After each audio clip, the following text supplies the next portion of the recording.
নিজের স্ত্রীর সাথে সর্বোচ্চ সুন্দর ব্যবহার করতে হবে ভাইরা। আল্লাহ বলেছেন ওয়াশিরুহুন্না বিল মারুফ, তাদের সাথে সুন্দর আচরণ করো।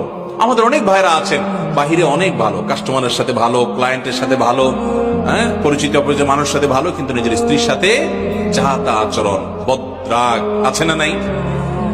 বেচারের উপরে যত রকমের টর্চার, অবিচার, গালমন্দ, বাজে কথা ঘরে ঘরে।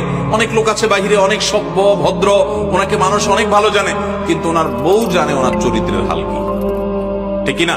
এই জন্য নবী করিম সাল্লাল্লাহু আলাইহি ওয়াসাল্লাম বলেছেন যে খায়রুকুম খায়রুকুম লিআহলিহি ওয়া আনা খায়রুকুম লিআহলি। তিনি বলেছেন তোমাদের মধ্যে সবচেয়ে ভালো মানুষ কে?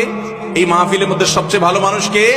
যে তার পরিবারের কাছে, কোন কোন হাদিস তিনি স্ত্রীকে নির্দিষ্ট করে বলে দিয়েছেন যে তার স্ত্রীর কাছে ভালো। অর্থাৎ স্ত্রী যদি বলে দিল থেকে যে আমার সাহেব, আমার স্বামী ওনার মতো মানুষ হয় না, উনি আসলে একজন অমায়িক ভালো মানুষ, এই সার্টিফিকেট যদি বউয়ের কাছ থেকে নিতে পারেন তো আল্লাহর কাছেও আপনি ভালো। নিতে পারবেন সবাই? যায় বাসায় বউকে জিজ্ঞাসা করবেন যে হাদিসের ভাষ্য মতে তোমার সার্টিফিকেট ছাড়া আমি ভালো হওয়ার সুযোগ নাই, আসলে আমি মানুষটা কেমন বলো। যদি বউ হেসে দেয় পিক করে, তাহলে বুঝবেন যে কাহিনী ভিন্ন। বুঝতে পেরেছেন?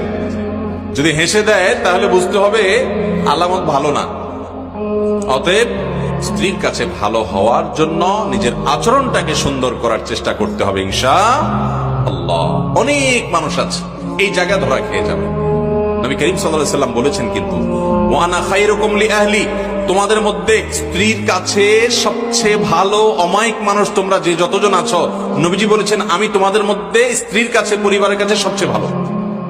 অতএব এই গুণটা অর্জন করার চেষ্টা করবেন তো ইনশাআল্লাহ।